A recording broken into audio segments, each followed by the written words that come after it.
Welcome to the Wildcast podcast, coming to you from Wildcast Studios with your hosts Adam Lund and Jeremy Boucher. Oh, welcome back to Wildcast Studios for another episode of the Wildcast podcast, your unofficial voice for all things Moncton Wildcats. As always, fan listeners, I am your host, Adam Lund, and of course, I am joined by Mimer, Vogue. I'm not really sure what he's doing, but I'm joined by your favorite co-hoster and mine, Mr. Jeremy Boucher. What the hell was that? No idea. Grooving along to it? I like it. No idea. How are you, buddy? I forgot the camera was rolling. So Outtakes it is. How you doing? well, doing well. Chilly mornings now. Oh, -1. Yeah. People are making fun of me today. One guy was like, Adam, you're wearing your winter coat? I was like, bro, I've been wearing my winter coat for about 3 weeks. You can take the boy out of the Alberta, but you can't take the Alberta out of the boy. And September 4th, I'm always cold. Early month into September, I have got the winter coat on. See, I'm not there yet. Right. But I did wear a coat today. Yeah. It was a spring-ish coat. I also had a hoodie on.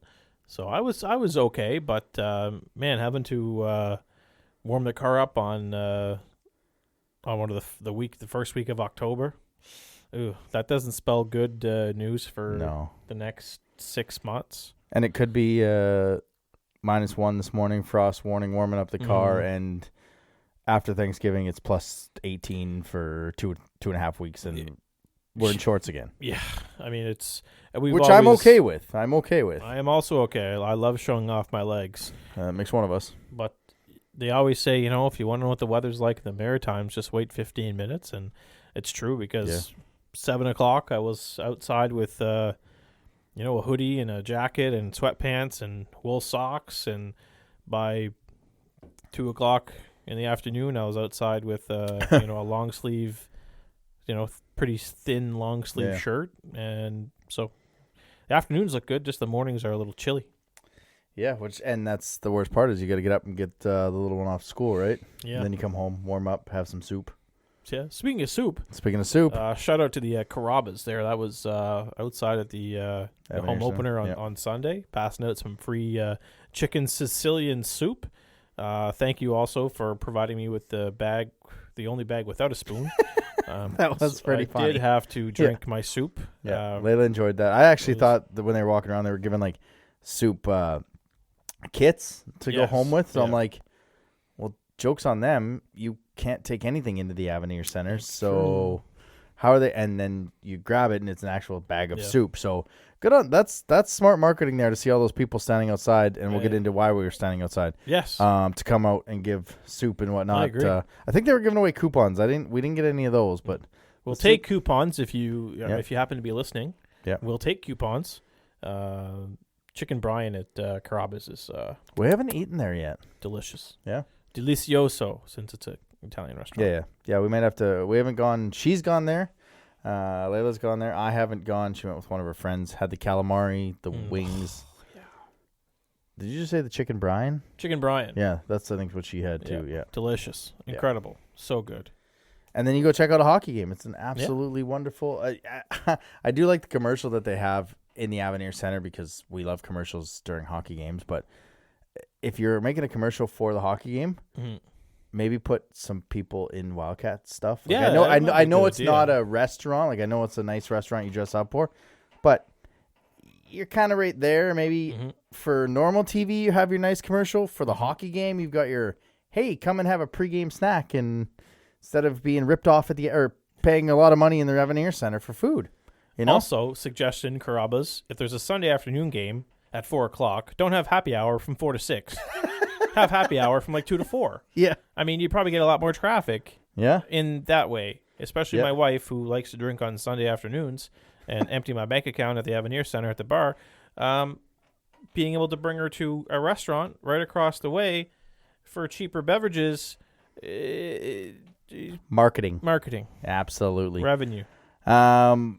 You're not caught up on a lot of shows. No, I'm so behind right now. So I'm not going to give away what happened on Amazing Race. I'm just going to give away the theory on the very first episode because I kind of started watching it now because of doing the show with you. And I thought it was one of the cooler ideas. It was a random.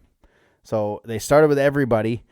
They had 3 places they had to go, so A, B, and C. And normally they go through A, they go through B, they go through C, and then you finish. You kind of know where you're standing depending how many times you get lost. Mm-hmm. Well, this time it was a random. So people ripped their cards, and they got all 3 clues at the same time, and they could go A, B, C to the end. They could go C, A, B. They could go B, A, C. It didn't matter what order you went. You go in what order.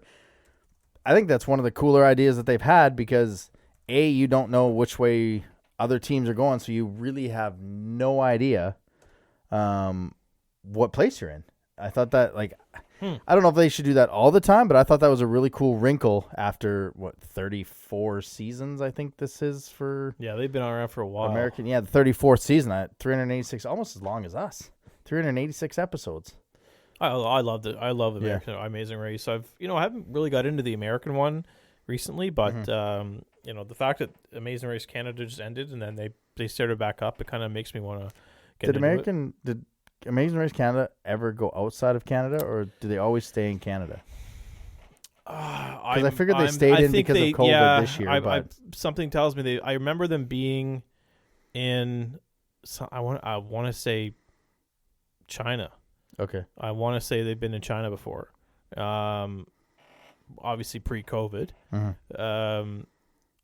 But yes, I'm going to say yes. I'm having flashbacks to them being in China, and so I'm going to have to say yes. Maybe not so China. Shanghai. Yeah. Okay. Shanghai. They've been there before. I know that, and I also believe they've been in Hong Kong. Okay. So yes to your question. Perfect. So last year was just an rabbit. A rabbit? Nope. I don't remember the word. It was in my head, and as soon as I messed it up, it was just an off year because of COVID. Probably they stayed in the province or in the country. They just show off the rest of the country, I guess. It's travel and tourism, because that's if there's any industry that needs people to have faith in again, it's the tourism industry. So 100%. But I know the show that you are caught up, and people are waiting to hear about Masked Singer. Yes. We could not have been more off. Unbelievable. On the Hummingbird. Now, technically, you did say, watch it be some random boy band. Mm-hmm. It was a random boy band. It was Chris Kirkpatrick from NSYNC. The only thing I can think of for the Super Bowl rings is they're from, I think he's from Tampa. So I could do it. I'm going to click on the old Wikipedia, and he's from Orlando, Florida. So that's pretty close to Tampa. That's the only thing I can go with. We did get 2 more. It was Vegas Night, Panther, a lot of basketball clues, a lot of Japan references, anime references in the background. Did a clue on that one? Yeah, that was a clue. It's a tall character, right? It was a tall character. And I had Jeremy Lin, the basketball player. Okay. Lin Sanity. Yeah. Like people thought I'm pretty sure that people thought he was dead. Again. What? Well, that was one of the clues. People thought I was gone. There was a death hoax on him. Oh, that's right. Yep. So I was way off on that one. Yep. And then Pirate, which I play on Pirate. Puppet, Dummies. I went with there's 2 ventriloquists. I knew this one up. You can kind of tell. And when he said Vegas, and I was like, that's got to be Terry Vader. He owns Vegas. He's always got a show in Vegas. It was either him or Dunham. Jeff Dunham. Yeah. And I knew Jeff Dunham right off the bat. And I said when he come out as the ventriloquist, I was like, oh, that's Jeff Dunham. And then the clue about Vegas, and I'm like, well, Jeff Dunham's more touring the country. So I went with Terry Fader, which I said to you. So I had one. I had a 50% flip a coin, 50% shot. Did you have a guess on Panther? No, I can't figure it out. Well, they got revealed. Yeah. Oh, then I missed it. Then yeah, I fell asleep. Must have. Yeah, it was Montel Jordan. Montel Jordan. This is how we do it. So, which was pretty funny because everybody usually sings the song they got eliminated on or whatever. Yeah. He sang "This Is How We Do It." Montel Jordan. I missed that one. Yeah.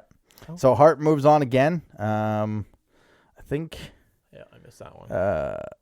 Her clue was Night CD. They didn't show a lot of clues. It was a Night CD, and she collaborated with Schlesinger. Okay. And there was something else. Oh, Night. I went Dream Girls. I went Jennifer Hudson. That's what I'm going to guess.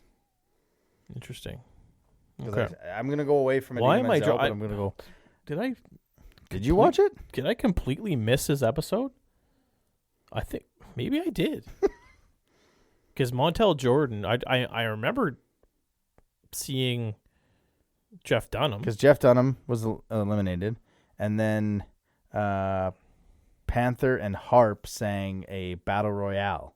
Okay. Near the end, and then the vote from the cast was who they wanted to go on to the next round, and they picked Harp right now, who's got 2 wins as she gets into round 3 against. Man, maybe I just saw the something on my Twitter pop up because this is not. No. Yeah, because I remember texting you or messaging you, and you were messaging back. Interesting. No, maybe I just saw something on Twitter because I don't remember. All right. You ever seeing a Montel Jordan reveal? And that would be one you'd remember. Yeah. So yeah. Okay. Well, scratch that. I'm not caught up. So now I'm even more behind on my shows. Well, but I guess you are caught up now. Now I am caught up. And tonight it's Fortune Teller, Harp, and Mummies. Mummies, plural. Yep. Mummies. Okay. Yeah. So this could be a little bit of a group. Okay. So we'll have to see. Next week. But yeah, that's it for me catching Jeremy up on reality TV shows. But yeah. I'm still trying to watch the morning show on Apple TV. If you haven't watched it, very good show. So good, eh? And that's kind of my thing right now. Yeah. Morning, I'm watching The Rookie. I'm watching 911. I'm watching the morning show. And if it's not those 3 shows, the Blue Jays. So and now they get into the playoffs. Playoffs. There's going to be a lot more late nights and early mornings because I know hockey's starting up soon. I won't be into hockey until baseball's over, and I haven't even watched much NFL because the Blue Jays are still on. Yeah. So I'm things are that's basically the 3 things that I'm religiously watching on TV these days. Yeah, I will exchange out the Jeffrey Dahmer show on Netflix. Mm-hmm. We finished Dope Sick, and then obviously football. Not really a baseball guy, but I will start to watch the playoffs as playoff baseball is just so much better than regular season baseball. So, but yeah, that's it for our reality TV part of the show. Don't forget, as always, you can subscribe on our social medias: Twitter, Moncton Wildcast, Instagram, Wildcast Podcast, with our newest follower, the Moncton Wildcats. A little bit of a shock. Thank you for that. TikTok Wildcast Podcast, which I got recognized yesterday for actual TikTok. Usually we get recognized for the show. Mm-hmm. And I was talking to Ken Reed, or Ken Shea, not Ken Reed. I wish I was talking to Ken Reed. Ken Shea, after the first intermission, and these 3 kids came up and they're like, "Are you the Wildcast podcast guy?" Yes, I am one of them. Yep. I love your TikTok. Those are so awesome. And then he goes away. I was like, head's getting bigger, honey. Head's getting bigger. Yeah. So, again, follow us on TikTok. And now you can like and subscribe on the YouTube. No quick question. Let's get into some news and notes around the queue. News and notes from around the queue. Well, just like last week, players are starting to filter back into the Q teams, CHL teams, really. And Zach LaRue was sent back to Halifax from Nashville, but he is out indefinitely with an upper body injury. So they got the W. They got the overtime W, but that does hurt them just a little bit on the depth-wise. He will be back eventually. Who knows how long, but that does hurt Halifax a little bit. Very. Yeah, helps not helps us, but doesn't help them. That's I mean, I don't want to say it was a jinx towards him. I said he'd make the Predators, and how badly would affect Halifax, but here he is, he gets injured and it's going to badly affect Halifax. But they've still got a really good group of forwards out there that they can still put together some wins, and I fully expect them to still win games without him in the lineup. And without him in the lineup, he doesn't get suspended. Yeah, and take penalties. Yep. So maybe they're going to be better, more disciplined team without him in the lineup for an indefinite amount of time. Yep. Hurricane Fiona still affects being felt on the island in Sydney as it's canceled another game. They already had the Victoriaville matchup canceled. postponed. Sorry, which, I mean, Jesus, that's not like a Halifax, a Moncton game where you can just make that up down the road. That's Victor's going to have to play almost 4 and 5 nights at some point to. And it's not even a quick trip if they're coming here through, Cape Breton, Moncton, and St. John, and then have to go up to Sydney. That's going to be a tough jaunt to make that one up. They're going to have to do some maybe a flight. See if the teams will split on the travel costs or if the league will pay up the travel costs, whatever. But that's going to be tough to fit into the schedule.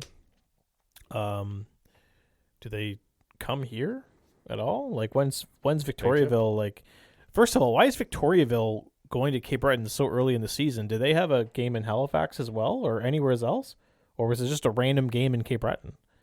That's what I want to know, because I don't remember them ever. That seems awfully early.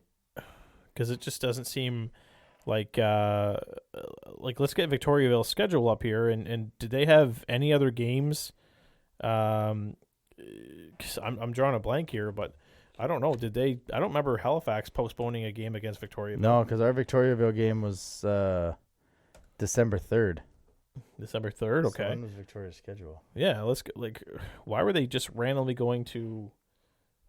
Okay, they did. Drummondville, Quebec, Victoriaville, Halifax, St. John. Okay. So they were supposed to be here. Okay, so why didn't they go to St. John? Oh, they're going to St. John. Yeah, they're going to St. John. Oh, okay. This weekend. Oh. So maybe that's why it got canceled ahead of time. Interesting. Okay. Yeah. Wow. So, and then they come back. Yeah, they're gonna have to fit it in on that trip to Moncton and Bathurst. December 2nd, because we were supposed to play Cape Breton on the Friday or on the Sunday, December 4th, which was likely going to be the Skate with the Cats game because it was the final Sunday game before Christmas at 4. Well, now that game got moved to the Friday, December 2nd. So, but you're probably going to fit Victoriaville into that game then. Yeah. So you're probably looking at December 4th. Because Victoriaville is at home on November 26th, Charlottetown on the 2nd, Moncton on the 3rd, Bathurst on the 4th. And then they're And then they're home on the 7th. So yeah, that's tough. Yeah. They're gonna have to find a time. Even if it's during the not during the break, but yeah, that's tough. I don't even know what they're gonna do with that one. Yeah. They're gonna have to figure they're gonna have to fly because they're gonna have to. Because and that's the thing. I was thinking about that when I was making the show doc. I was like, it's not the greatest venue, but I mean, Cape Breton could probably play in the Coliseum, right? Like, we have a Q-size venue. They could play somewhere near the Halifax area for power, they right? could, if they want to make it easier instead of Victoriaville flying, maybe they do a neutral site, meet somewhere halfway. Yep. Like a Rimouski? Well, not even that. I mean, halfway Cape Breton to, Victoriaville to Cape Breton is probably, I would say, 12 to 15 hours on a drive. You want to meet halfway, you're probably looking at. But then you got to find out how the schedule. Fredericton. Yeah, you're looking about 13 hours. So you want to play a game in Fredericton. That's probably your halfway point, right? Yep. So you play a neutral site in Fredericton, and that's instead of one team flying and flying back, you save the cost and just have a neutral game. I don't know, but yeah, that's gonna be a tough one to figure out for sure. Just trying to see the other set of news there. They had the game against the Victor game, and then the September 28th game canceled. They will play that on November 8th. Just trying to see if Cape Breton's even around. Because you don't want to go 4 games in 4 nights for these teams. Like, that's a lot. I'm just trying to see what Cape Breton's schedule is in and around. Not that we're trying to be schedule makers, but, we play doctors on here. We play all kinds of things. So Cape Breton is... So, yeah, you could probably do a 4 and 5 night. I mean, Cape Breton's here on the 2nd, here in Charlottetown on the 3rd, and then they don't play again until the 8th. So Victoriaville plays on the 4th, and they're at home on the 7th. So that's kind of tight if you wanted to squeeze that in on the 6th at a neutral site and then whatever. But that's the only thing I can think of. instead of, because getting Victoriaville here to Cape Breton is going to be tough with their schedule. So you've got to find a way to fit it in. And so you're either A, they're going to fly, or B, they're going to have to play it at a neutral site because there's just no other time during the schedule. Unless, doesn't each team get an off week or something like that? I don't know. But yeah, you get that Christmas break. There's Christmas break, and then but you can't play a game during Christmas break. There's that March. Not our problem is all. No, absolutely. So that's and of course, the worst part about it is Victoriaville's schedule is perfect that they play in Bathurst and then they can just head up to Campbellton and go home. So to have them come back, like I said, we play a lot of things on here, but Schedule Makers, Schedule Makers is not our. We're podcast hosts that have the most shitty opinions sometimes, and the one thing we're not is schedule makers. No. So let's leave that to the experts. And being a commission of a fantasy football team is nothing like being a schedule maker for any real sport. But just trying to make schedules happen. No, I just tried to flip it. So we played rivalries in week 8 in our fantasy league. Trying to make that schedule work where you're playing everybody at different times. No, thank you. So let's just be also kind of glad that we're canceling games because of weather. Obviously, it was something that we hope everyone gets back on their feet and not other reasons we've had to cancel games for the past 2.5 years. So like another global pandemic. Yeah. Yeah. Knock on wood. We'll take a canceled game for a bit of weather before we do anything else. The Qmjhl team of the week. Jonathan Fauchon for Blainville. 2 games played, 4 goals, 2 assists. Justin Gill from Sherbrooke, 2 games, 4 goals, 1 assist. Maxime Massé from Chicoutimi, 2 games, 3 goals, 1 assist. Michael Diot from Drummondville, 2 games, 1 goal, 1 assist. Zachary Cardinal from Blainville, 2 games, 0 goals, 3 assists. And a goaltender we're going to face this weekend, Riley Mercer from Drummondville, goes 2-0, 9.57 save percentage, and a 1.5 goals against average. And your player of the week is Jonathan Fauchon from Blainville, 4 goals, 2 assists in 2 games this weekend. Now, I like the idea that we're going to do our own team of the week. Yeah, that's right. We're going to take that on? Yeah. I'm going to create my own team of the week. And it's not just going to be based on stats. Oh, okay. It's going to be based on a few more things. So it could be community work. It could be I don't know, social media presence. Okay. It could be a player that's hyped up by our friend Andrew Barrington. Like he said, Jonathan Fauchon was going to have a breakout year. Well, so far, Mr. Barrington, you're on the track on that one. So we will see what the Wildcast podcast team of the week looks like next week. So tune in for the first edition of that one.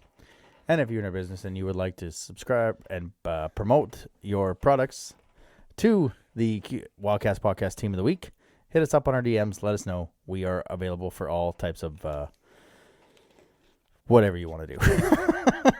All right, let's get into the Weekly Rewind. Weekly Rewind. Now, this Wildcast team of the week is going to be different than the Stick Tap of the week, right? Oh, yes. Yeah, okay. Yeah, well, different content. Okay, perfect. All right, the weekend split for the Wildcats brings the record, obviously, to 1-1 for 2 points as they increase their record to 3-0 in Memorial Cup banner-raising nights as they get a 4-1 victory over the Sea Dogs in St. John. I was up there for that one. I thought the Wildcats played really well in the first period. They were able to kind of be a road team, all the hype in the building. Nice ceremony, too. It wasn't too long. I did enjoy the Goldberg music. I enjoyed the walk-in of the trophy. Like our friend Jamie Tozer, Liam Welsh was there with the trophy. Didn't play a game for the Sea Dogs. Big impact player. Yeah. Nick Blagden, obviously hometown guy, gets to carry it in. But I did kind of chuckle at the Goldberg music for the intro. But yeah, they get a 4-1 victory. Loshing 3-point night. LaBelle, our top players were our top players in this one. I thought Filion played very well. He was composed all night, made a few breakaway saves to kind of keep the game close. The only goal that he got by him was a rebound that went off his pad and right to Cole Burridge's stick, like an inch or two the other way. Probably doesn't get in the net. But this one, our stars were our stars early on and carried us to a 4-1 victory. Yeah, you said it. The stars were the stars, and these are the ones that need. These are the guys that need to contribute. And you got points from your top line, you got points from your second line, you got points from your defensemen. That's what you need. You got solid goaltending. If you're going to win, that's how you win. And it was nice to see. Even Morin got a couple points in his season debut. It's so far he's looking like he's not. The Sportsnet rankings or the Craig Button rankings aren't a jinx. So let's hope that continues. Loshing, I said he's probably going to have a pretty good year because of the 32 teams that passed on him in the NHL, and this shows that he's playing some of his best hockey right now. Hopefully he keeps up. Yeah, and first of all, shout out to St. John's social media and communications person, Gabrielle Schofield, allowing us to get press passes to be up in the booth for that one. Layla and I were able to go to that one up there. A lot of, how do I rate the booth up there? A lot of, oh boy, this is going to be a long year. And, I mean, they were without Hurtubise. They were without, I can't even remember who they were out. Hurtubise was a big one. Shingarov, I thought he played well, but, I mean, Moncton outshot him 35-29. They kept coming. Moncton didn't get into the type of game they got into Sunday that we'll get into in just a little bit, but they did have a few turnovers. You could tell it was the first one. They had Hurtubise, Laforge, Richard, Tomas, Sherbia, I think. Sherbert, whatever it was. So they had a lot of injuries. I mean, Hurtubise was probably the biggest one for St. John, but Moncton looked kind of sloppy at times, but they got away with it because they were playing St. John. And, St. John still is a pretty good top six. Yeah. But they were shut out. Yeah. And that had to be a key to victory. Was let's keep the Reynolds and the Burns and the McDonald's in check here, and if you can do that, you're going to be successful. And they did that, right? So that was clearly, I think, the game plan. Is they lost a lot of pieces in the off season, but they've also got Reynolds, who's probably going to fetch a pot of gold at the trading period. Burns, they might get all their picks back, and Burns, who's probably going to be highly coveted. Yep. Because he's Brady Burns. He scores and he shoots and he's an electric hockey player, and so to keep those guys off the scoreboard that was huge. I did not expect that at all. I expected their top six to get at least a couple points, but so good on the Wildcats defense to yes, there were turnovers, but also recover from those turnovers and get the saves they needed. We'll probably roll into the home opener here shortly, but can't say the same for what happened less than 24 hours after that game.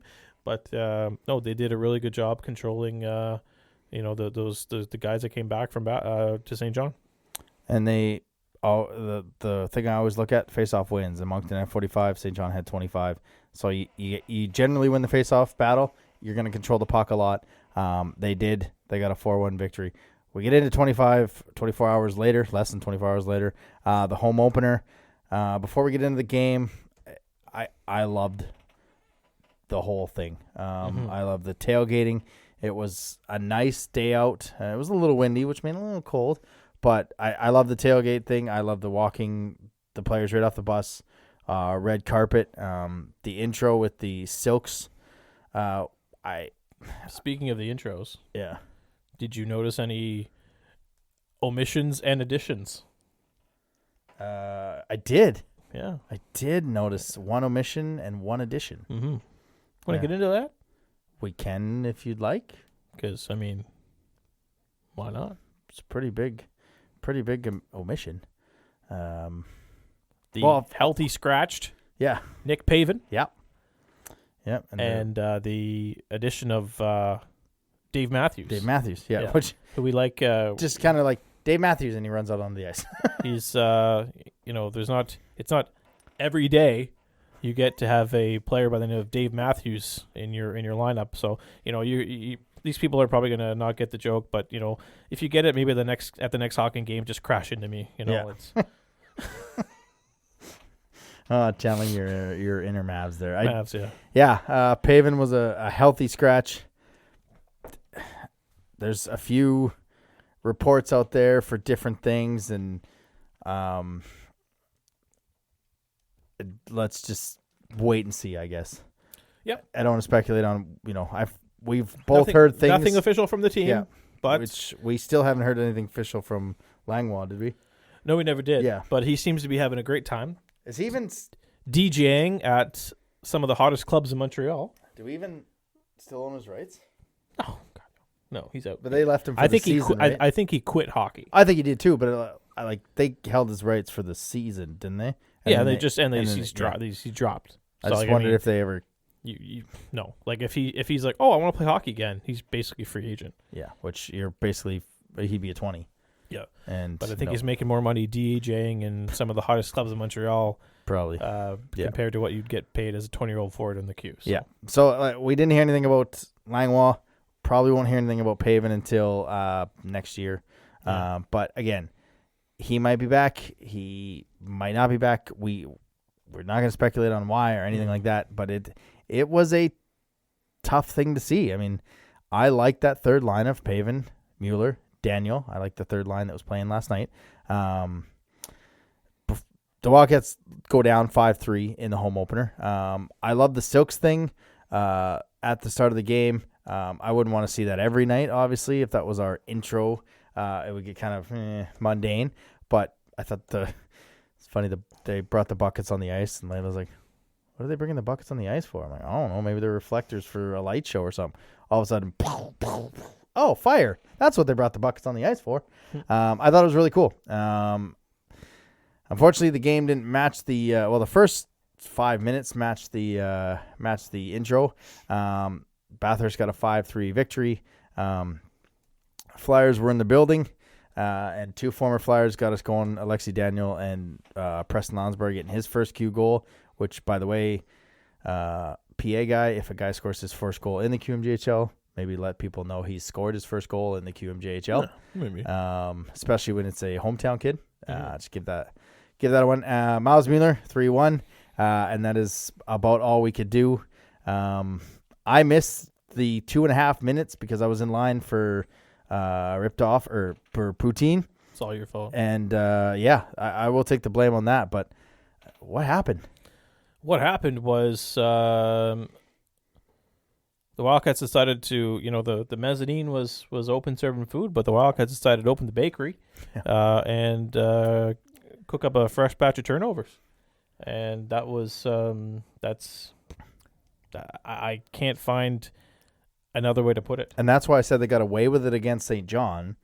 They didn't get away with it against Bathurst. No, and that's not. You're not gonna. The hockey gods are not gonna be that good to you on every night, and they just what we saw from Bathurst was what we will see from Bathurst until the trading period. Like that's them. That's what they're going to be for the first 3 months of this season until they go and sell off. Yeah, which I'm assuming they do, unless they're. Well, Melanson and Kidney will get a haul like Reynolds and Burns, right? Unless they decide to not trade them, a la Halifax with Barron and Desnoyers, and who am I missing? Well, LaRue. It's they probably won't trade him, but I think it was just those two. Yeah, but so Barron and Desnoyers, they've made Halifax. They're not regretting it because they're still a very competitive team. But I think Bathurst will regret it if they don't trade those two guys, and they will trade them because Riley Kidney will no doubt be on Team Canada at the World Juniors playing for Corrupt Hockey Canada. And we will, they're going to be rough after the second half, but that's to be expected. And, if you're going to get points against Bathurst this season, get as many as you can in the first half because you're going to get some in the second half, but you should be trying to get the ones in the first half. Yeah, and listening to Marty on the way home with whoever his color guy was. They talked to Lacroix, and he said they're a big physical team. And if you have turnovers, that's what they do. They wear you down physically. They got away with it because St. John isn't as physical as a Bathurst is. Mm-hmm. They didn't get away with it. I mean, one of the goals, the breakaway one from Noah Ryan, the first one, Filion probably was a little bit to the middle. He would have liked to have that one, but it was a good shot right up backhand. The fourth goal, I believe, was the Moran tipped right in front of the net. That one's tough. The fifth one, I mean, Riley Kidney just happens to be in the right spot as the puck goes through the crease. Mm-hmm. If he's not there, there's no goal. And it boiled down in the third period. This hockey club was undisciplined. 2 puck over glass penalties, and was it 3? It was 2 at the end of the game. Oh yeah. They had 6 penalties on Friday night or Saturday night in St. John. They had 7 penalties against Bathurst. So 13 penalties in 2 games is not a recipe to beat anybody. I don't care who you are. It won't continue to be a recipe. The only saving grace that these games were giving us a chance to win is a penalty kill, which I thought might be a concern coming out of preseason, is 13 for 13. Mm-hmm. So that is not a situation that Dan Lacroix is going to want to continue. So if they want to right the ship and be, 4-1 instead of 1-4 coming out of this road trip, discipline has to be a concern. And I don't know if you notice, but sometimes when the Wildcats are trying to do too much, it almost becomes hero hockey. And they want the guy wants to go to the net, wants to make the play instead of kind of remembering what they're doing and make the extra pass to find the open guy. Does it seem like that when they kind of get down? Yeah, they try to be too cute. I think once they got a 3-1 lead, they try to get too cute, and when they get too cute, that's where your turnovers start. And right. It's a second game of the year. I know they're still trying to get used to each other, but it's never too early to start playing as a team, and they better start playing as a team because it doesn't get any easier with a 3-3, and especially in 3 really tough rinks. 3 fans, 3 teams that have really passionate fans, and they don't mind. They make a lot of noise, so it's not going to get any easier here. So they got to figure out some what to do with their penalty kill and their power play if they're going to come away this weekend with 3 points if they want 3 points. Yeah. Power play was 2 for 8 over the weekend. A lot of talk about 31 in net for 60, 70, 80, 85 minutes. 85, yeah. I had that was a lot of questions I got on the live on the little quick live Friday and in the DMs is how was Filion? How did Filion play? Filion played great in St. John. Filion played great in the first period. He just, the one tip past him, the one puck he kind of lost, wide open crease. He's going to play in Shawinigan. He's going to get the 3-3. Mm-hmm. I think even if it wasn't in Shawinigan, even if it was Drummondville, Sherbrooke, then Shawinigan, I still think he earned a 3rd start. He hasn't been bad. He had a stretch of 2.5 minutes. Exactly. You read the message board today. There was a post, from, I believe it's from Alex, Pittsburgh. And he basically said, people are blaming Filion, and I'm like, how can his post is actually defending Filion? You can't go on crap on him for I think maybe he wanted that Noah Ryan first goal, probably wanted it back, but that's about it. Yeah, the Henneberry one, they just allowed guys. Not many NHL goaltenders are going to stop that. Nope. Not many Q goaltenders are going to stop. That was just a wide open shot. It was wide open. Yeah. And, unless you're, it's tough to find a goalie that can get across the crease that fast. And I'm not blaming Filion whatsoever. You don't, while you're at the game, you might see, okay, well, he's having a hard time stopping these shots here. But once you go and look at the replay, you're looking at it at a different angle, right? So you kind of it gets into your mind, okay, well, he had no chance at this one. This puck was deflected. He didn't have a chance on much of them. So he's not at fault. It's the D. And the D's really got to hammer down here because they've, it might not be pretty for the first few games if they can't figure it out. Mm-hmm. Yeah, they got hemmed in quite a bit. And, generally if a goaltender's struggling, penalty kill, they have to be your best, and he's our best right now on the penalty kill. He made some unreal saves to keep us in a chance, but when you're killing they killed the last 7-8 minutes of a hockey game down by 2 goals, it's awfully tough to come back in a hockey game, and he did as much as he could to keep us in there. So moving on to the Thanksgiving road trip, I mean, this is kind of, it's funny, it's 2 games in, we're 1-1, but it's kind of what the doctor ordered. Going on a long road trip where you can get together. You're on the bus for the whole weekend, kind of coming together as a group. They got Shawinigan, who's 2-2 right now.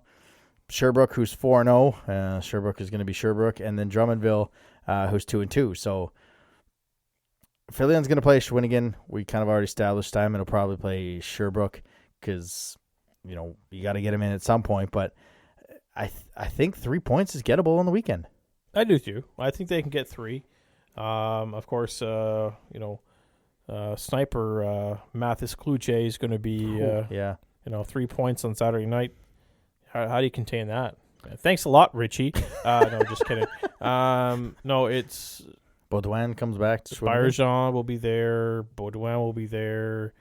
Qmjhl. It's always fun when you go to Shawinigan, and their fans are, like I said earlier, these are 3 passionate fan bases, and it's not going to be easy. But I think 3 points, 3 out of 6 is realistic.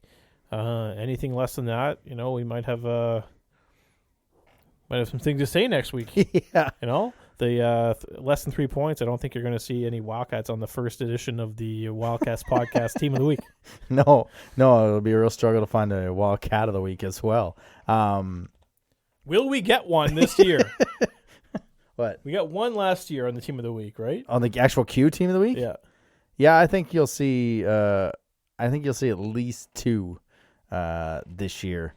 Maybe not in the first half. I think near the second half. But yeah, I mean, Shawinigan, they're on year 0. They're kind of the same as what Bathurst and Charlottetown and St. John will be. They've got a lot of rookies in net, but their goaltending, they've got Colombe, who, that's their 20-year-old goaltender. So he's not easy to get anything by. They got a good D-core. Sherbrooke is just going to be, that's going to be the toughest game of probably the month. It's going to be probably a little bit tougher than Gatineau at the end of the month. That one but hey, they went into Sherbrooke last year and got a W, right? So, I mean, who was the goaltender there? Who was the Euro goalie for Sherbrooke last year that we kind of stunned? Zigalov? Shigarov? No, that was... He's in Kingston now. Is he? Isn't he? I think so. Ivan Ivan Shigalov. Which is... Shigalov. I wanted to call the goaltender in Sherbrooke, in St. John Shingalov, and it's Shingarov. So, they caught him by surprise with 3 goals in, I think, a minute and a half, and kind of rode that one to a victory last year. So there's a potential that maybe Sherbrooke sleeps on him, but again, then you get into Drummondville, and they're probably, I would say, a year ahead of Moncton in the rebuild. But again, that's the toughest game of the schedule per se, on the fact that it's the 3rd in 3, and they've got 8, 7, and 5 time wise. So what is that? 7, 6, and 4. Yeah. So they at least got a 24-hour break, but I think it's 2 points against Shawinigan, nothing against Sherbrooke, and 1 against Drummondville. I can see it. Yeah, I'll agree with that. If they can get anything at Sherbrooke, Lord have mercy. Maybe I'll throw. Geez, yeah, never know. Just smokes. Just don't come back 1-4. Yeah, that's a tough start. That'll be then we'll have some questions as we move into next week. But it's weekend 1. We're 1-1. This is the first real test, and it'll be an interesting test to see how the Wildcats respond. Are you ready for everyone's favorite part of the show? That time already? Yeah, man. Holy smokes. All right. What a quick show. Eric Murray Realty. Buy a house from him. Stick tap of the week. Oh, it's good to have him back this year. It is good to have him back. Yep. Eric, Thank yeah. you. I finally discovered he has a realtor Instagram page. I finally discovered that. So I gave him a follow, and then he immediately followed me back. Look, for the first edition of the Stick Tap of the Week for the 2022-2023 season, I'm going to have to give it to the team, the Wildcats, for putting on the home opener, the festivities that they did. That was nice to see. They finally made it an event that attracted fans. You know, they actually, I think it was close to 5,000 once they finally posted the attendance. And look, the acrobats, is it the aerial acrobats? Silk acrobatics. Cirque acrobats? Yeah. On the silks. Cirque acrobats on the silk. On the things. silks. Okay. Yeah. So when you watch a show like America's Got Talent, Yeah. you kind of know that they're not going to mess up and fall because it's a pre-recorded show. So something would have been in the media or on social media. Oh, accident during the auditions. Yeah. So you know you don't watch the show and you know you're pretty calm. But my God, I couldn't dare watch. Like I was covering my eyes. I had my hoodie. Are you serious? I was so afraid.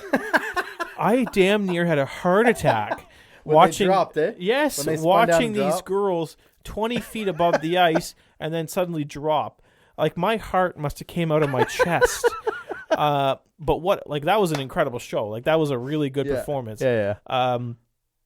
But the one thing that absolutely blew my mind is when I met the magician during the first intermission. God, I hate magicians. I hate magicians too. Oh. And I texted you and I said, he's Yeah. doing basic tricks, Yeah. but for some, I cannot, to this moment, figure out how he pulled it off. What trick was it? So he had two elastic bands. What do we call them here? Elastic. That's it. That's what we call it. So, that's that. Yeah. So we're gonna see. So If you're on the YouTube, pay attention to the YouTube So here. I've got an elastic band in my hand. So he tells you to take your hands, basically make a gun. Okay. Yeah. Like that. Yeah. Okay. And he's got another one. Okay. Yeah. So he's gonna take his elastic band and put it behind. Okay. Yeah. And he's like, okay, well, and he's gonna try to get it out. So he's like, oh, I can't go this way because you're blocking me. I can't go this way because you're blocking me. All of a sudden, he just goes, and it's on the other side.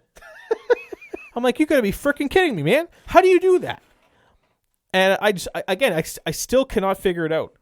Like, if you do it, like, I have another elastic band. I have it right here. Yeah. And he's like, okay, well, I can't go this way. Yeah. I can't go this way. Then all of a sudden, he's like, and it's on the other side. And you're still holding the elastic I'm still band. holding it. Your And band. my hands did not move. Like, it's not like you switched bands. Nope. You're still holding yours. Yes. And then another one was a basic card trick.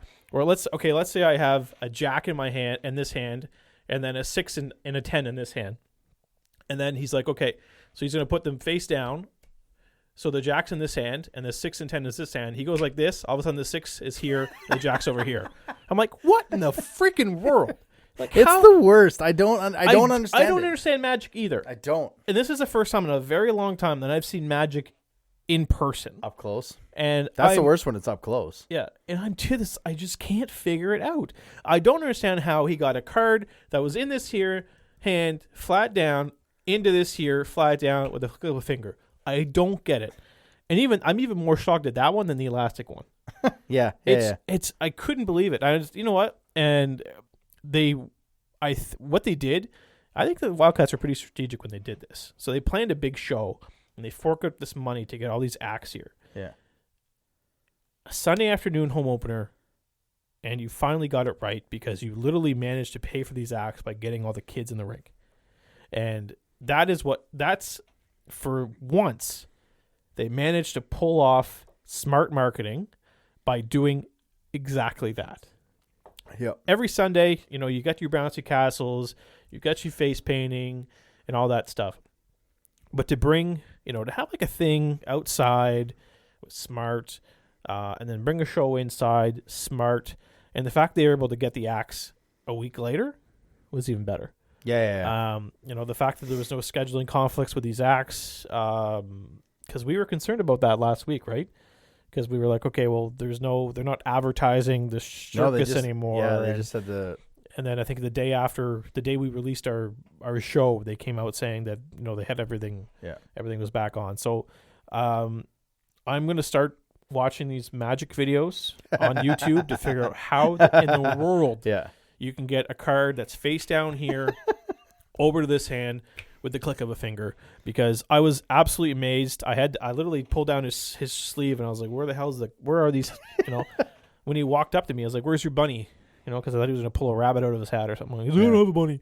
But I got this and this, and it's going to blow your mind. Wow. Like, just something so simple. Like, probably the first trick he ever learned at Magic School, if Magic School even exists there. Probably. But just blew my mind. How did Avery like the silks? You think she was paying attention? I thought maybe she was out on the lawn doing like gymnastic style stuff. I thought maybe she You might know how pay much? Okay, so a 60-minute hockey game. Yeah, she watched. I looked up. I saw you in the corner, across the corner. I'm like, wow, Boucher's been sitting there by himself for quite a long time. So they missed the entire second period. Yeah. And probably a half of the third. I saw them while I was standing in line for the poutine. Yeah. So, I mean, Megan was like, "That's the last hockey game I go to." Fine, cheaper for me. Absolutely. Yeah, they weren't. I mean, okay, so they didn't watch. I thought maybe she'd be like, "Daddy, I want to do that in gymnastics," and you're like, "Nope." Nope, you're never going to be hanging 20 feet in the air. Nope. The Stick Tap of the Week, sponsored by Eric Murray Real Estate with the Remax Avante team. If you're looking to buy or sell a home in the Greater Moncton or surrounding area, make sure to check him out on social media or give him a call at 506-863-8802. All right, before we get to the Wildcat of the Week, pertaining to your stick tap, which was obviously a very good stick tap, I didn't mind the organ. I wanted to mention that. I didn't mind the DJ. Love it. Now, when I walked in and I saw the organ behind me in seat 108, I was like, great. I'm going to have to... It was perfect volume. Mm-hmm. It was played well. I can't remember the gentleman's name. It was played well. Lyndon Steves. Yeah. It helped crowd interaction. Now, it helped it was a home opener. Mm-hmm. It helped there were a ton of kids. We'll see what it's like in the middle of, Wednesday, the December 14th against Halifax when it's minus whatever. Mm-hmm. But I didn't mind him. I didn't mind the DJ. They're probably going to need to work a little bit on their timing from the DJ to the commercials because a couple times he got cut off. But I thought everything worked well. I enjoyed the organ more than I thought I would. Do you understand how much you look like the DJ? I got that comment, yeah. Because I stand up. I've got nobody behind me, so I like to stand up. Nerves. And I got a few comments that when the DJ came on the thing, people thought I was the DJ. Yeah, my wife included. Oh, nice. She was like, "Yeah, Veronica. Oh my God, that's Adam." I'm like, "No, Adam's literally sitting right below the guy." No, that's Adam. When did he learn to DJ? Never, actually. I'm like, it's not. I learned Adam, to DJ when Jeremy learned to do magic. Yeah. Yeah, Veronica Arsenault's uncle too. He's like, I looked up quickly. I thought you were the DJ. I was like, no, that would be fun. So that brings us to the Wildcat of the Week, again presented by Rosemary Lynn Massage and Spa. This week they're doing a flash sale, so this week only. 1:30 p.m., not that kind of flash sale. 5 p.m. Thursday, 11 a.m. to 12:30. Friday, 12 p.m. 1:30. Those are the slots they've got. 40% off manicures and pedicures. And if you can't make it this week, for the month of October, they are saving you 25% on a mani-pedi combo. Should I book one of those for you? You need a mani-pedi? A mani-pedi combo. I just cut my nails today, actually. Yeah, no, fair. Yeah, so did I. You can book an appointment. Call 506-830-1224 or visit them at 1224 Mountain Road. Wildcat of the Week goes to a player that only had one assist in the two games, but he was a +3. His physical play led to goals in both games on the weekend. He's going to be counted on a ton. Again, I was up in the booth with Kevin Baird, who's covering both teams, and he was asking him what kind of combos we were going to have, like a veteran with a rookie and this and that. It will Forte John play with Qmjhl, and I went, nope. Qmjhl and Iasenza played almost 61 games together last year out of like 68, and for 57 of them, they were the starting lineup. So He's going to be counted on a lot here in the first half. Your Wildcat of the week is the Hammer. Answer to the trivia question, Anthony Qmjhl. Tough. Before you shut down your laptop there, Yeah. sir, home opening records. We forgot to go through the home opening. I just deleted it. Luckily, I remember. But 16. So home opener record, Wildcats history: 16 wins, 9 losses, 1 tie, and 1 shootout loss. Yeah, which is a winning percentage of .615. So they're on a bit of a streak. 3-game losing streak. So next year's the streak breaker because we can't break that anymore. But I forgot. I didn't want your hard work to go to waste there. Thank so you. Thanks for remembering that. All right, that'll do it. That'll do it for this week. Again, the Wildcats are on the road, but they are back at home on October 15th. It is Pink in the Rink, and the 16th against Halifax. See you next week. Thanks for listening to another episode of the Wildcast podcast. Follow us on social media at Moncton Wildcast.